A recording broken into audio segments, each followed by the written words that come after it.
I was thinking the other day, a journalist asked me why why people are responding so positively to what I'm saying, the young men, for example, and I thought, why? Yeah, that's a good question.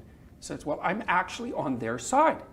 I'm really happy that they're not wasting their lives. I'm really sad to see that people are disenchanted and nihilistic and depressed and anxious and aimless and perverse and vengeful and all of those things. It's terrible. And then to see people question whether that's necessary and then to start to rise out of it. It's like, it's so fun. Like last night I was after my talk, it's overwhelming.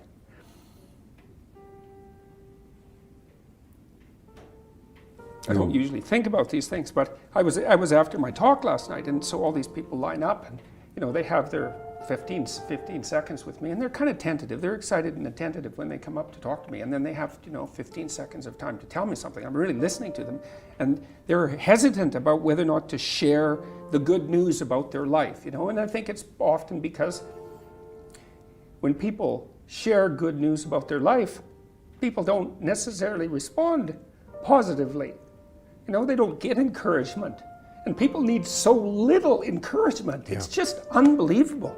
And so they'll tell me something good, and I think, oh, that's so good. Somebody says, oh, I'm getting along way better with my father. I hadn't seen him for 10 years, and now we get along. It's like, God, great. Yeah. And the power of that, you can't overstate the power of that for individuals to get their life together. The individual is an unbelievably powerful force, and every single person who gets their act together a little bit has the capacity to spread that around them. It's a chain reaction, and so it's a lovely thing to see.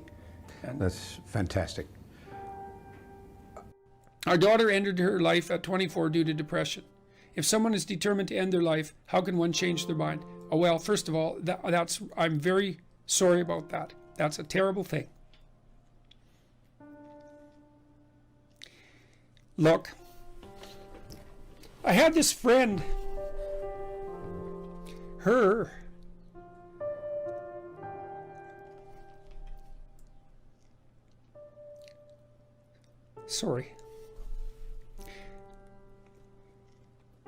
there's been a lot of depression in our family, so it's a question that cuts close to the bone.